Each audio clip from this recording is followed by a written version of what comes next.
Looks like the feds finally got tired of playing it cool with Brooklyn's notorious MDC jail. So what's their latest move? A full-scale federal raid on the facility, a place that's recently become the not-so-glamorous hotspot for fallen stars. And yes, that includes Sean Diddy Combs, who's getting a taste of jailhouse hospitality thanks to some seriously heavy charges. But just when you thought this scandal couldn't get juicier, Monday's interagency invasion turned the place into a scene straight out of a crime thriller. The cherry on top, a K-9 unit. They had dogs sniffing every corner like it was the season finale of a gritty cop drama. So what did they uncover? And why is everyone so up in arms? Right now, Diddy's rubbing shoulders with none other than crypto king turned inmate Sam Bankman-Fried at MDC Sunset Park, alongside other VIPs like R. Kelly, Michael Cohen, and pharma bro Martin Shkreli. Let's be clear, this isn't exactly a peaceful haven. From what I've seen in memo after memo, the place is a war zone of violence. Constant lockdowns and emergency counts that shut down visitation whenever the staff feels like it. Every time people try to visit a client, they're basically waiting for the "sorry, closed for lockdown" sign. And let's not pretend this was your typical security sweep. We're talking FBI, DEA, NYPD, all in one place. Literally, the only ones missing were the Avengers. The official story? No immediate threat. But let's be real. Would you send in an all-star lineup of federal agents if everything were chill? What they found is even wilder. During a Miami raid, agents supposedly discovered 1,000 bottles for, let's just say, some extracurricular activities, plus a hefty stash of party favors like cocaine, ketamine, MDMA, and GHB. But hey, the Bureau of Prisons insists this was a pre-planned operation. Right, because nothing screams routine, quite like a surprise inspection with an army of agents and drug-sniffing dogs. Just a regular Monday, folks. Now, officially, they say Diddy had nothing to do with the crackdown, but come on, do we really buy that?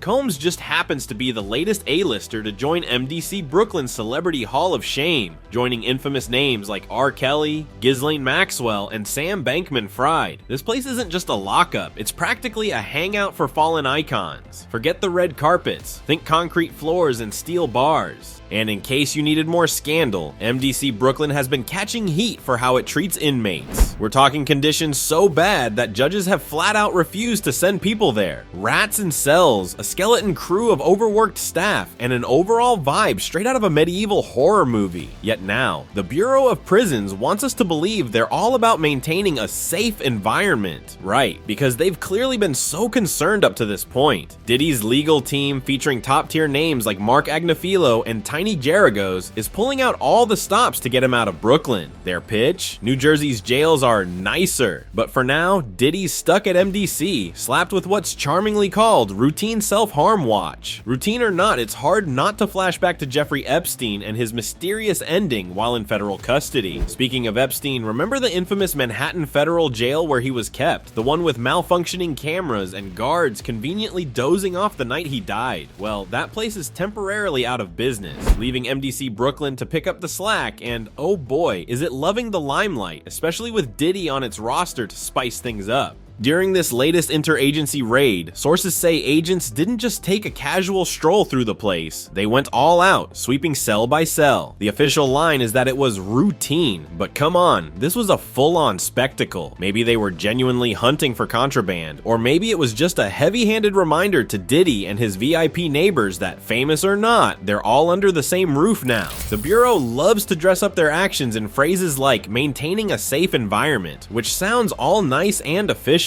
But let's be real, they're as much about the optics as they are about actual safety. And given the dismal state of MDC, it'd take a lot more than one raid to make this place remotely safe. Meanwhile, Combs is still holding his not guilty stance as civil lawsuits against him stack up. He's got his day in court next May, but until then, he's bunking down with other fallen from grace stars. That keeps MDC Brooklyn firmly in the headlines. But here's the reality of MDC Brooklyn. It's about as glamorous as a medieval dungeon, minus the charm. Overcrowded and understaffed, this place is notorious for its inhumane conditions. Judges have actually called it barbaric. We're talking zero healthcare, laughable mental health services, constant violence, and neglect at every level. MDC isn't designed to rehabilitate, it's built to grind people down. High-profile inmates might get a platform to shout out their woes, but the regular folks just get swallowed up, disappearing quietly into the system.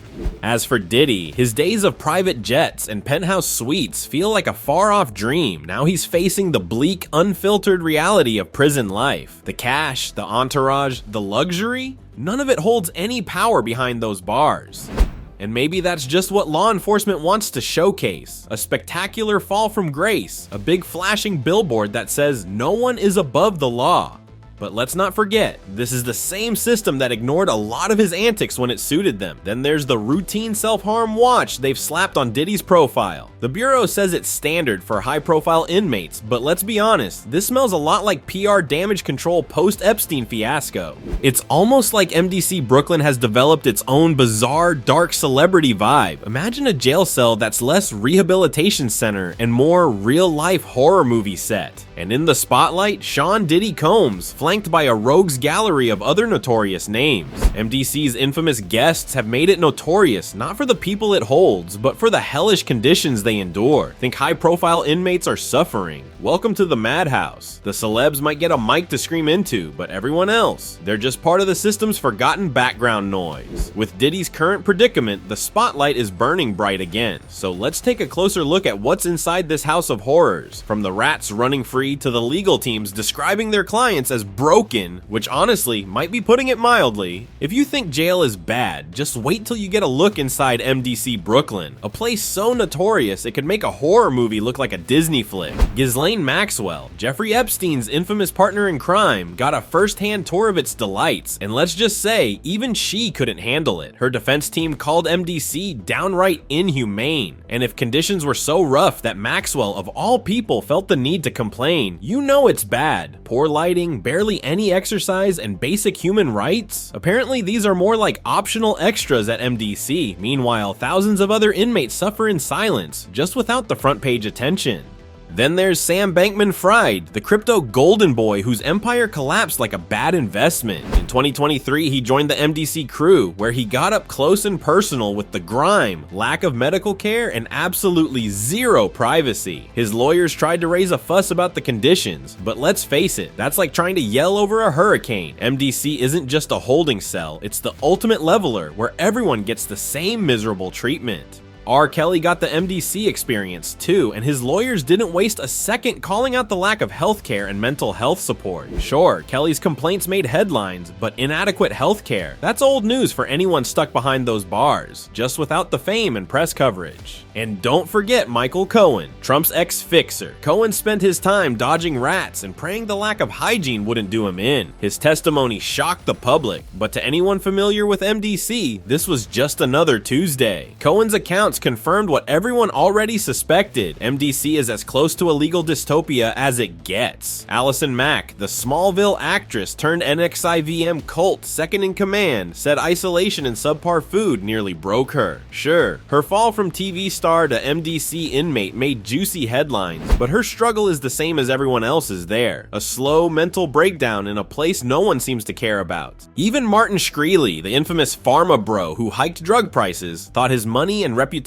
might make things easier. Spoiler, it didn't. Shkreli got to experience MDC's standard fare of terrible conditions, non-existent healthcare, and a level of suffering he probably never imagined from his cushy office on Wall Street. Tekashi 69, meanwhile, thought a stint in MDC would add some street cred to his gang-themed rap career. Nope. He quickly found out MDC isn't just a place with bars, it's a cage with zero safety. His lawyers scrambled to get him out, citing violence and a total lack of protection, issues that are daily nightmares for most inmates without a high-profile legal team and money to back them up. And talk about a fall from grace. The former president of Honduras, on trial for trafficking, landed in MDC, where his legal team also complained about the non-existent medical care and sky-high violence. But seriously, was anyone expecting MDC to roll out the red carpet? Here, former world leaders and gangsters alike are just another number. For every famous name you hear about, there are thousands more that never make it to the headlines. MDC isn't about reform, it's a place that grinds people down. Violence is the norm, medical care is a bad joke, and the overworked, underpaid staff aren't exactly bending over backward to help. Remember the infamous power outage in winter 2019 when inmates were left freezing in the dark for days? High-profile cases might grab the spotlight, but beyond those brief flashes of media interest lies cold, hard neglect. The MDC saga isn't just about celebrities doing time, it's a stark mirror reflecting the systemic failures embedded in federal prisons. Judges have flat out called MDC barbaric, and they're not exaggerating. You've got lawyers shouting, celebrities testifying, and cameras rolling, but none of it changes the nightmare reality for those without clout. For the everyday inmate, life at MDC is about surviving the violence, staying healthy with zero health care, and holding on to hope in a place that seems designed to make you lose it.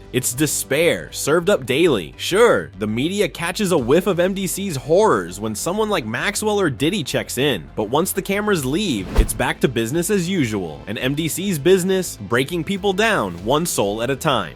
Diddy's grabbing the headlines today, but let's be real, tomorrow it'll be someone else. The real story here isn't just about the latest celebrity doing time, it's the place itself.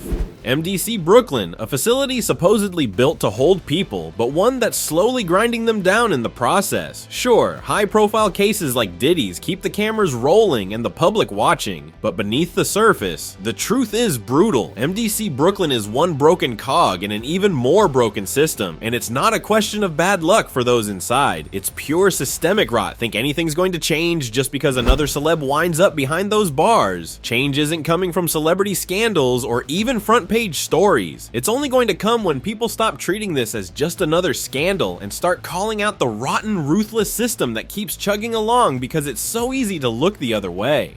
Meanwhile, MDC Brooklyn will keep doing what it does best: broken infrastructure, overcrowded cells, and a reputation that's somehow worse than ever. Agents will make their rounds, lawyers will argue till they're blue in the face, and the media will report from a safe distance. But at the center of it all, the inmates, living each day as if the place has forgotten they're even human. For Sean Diddy Combs, this is the start of a journey unlike anything he's known before. No glitz, no glamour, just a relentless fight to hang on to a shred of dignity each day. Will he come out of this standing, or is this the beginning of the end? Stick around and I'll keep you posted.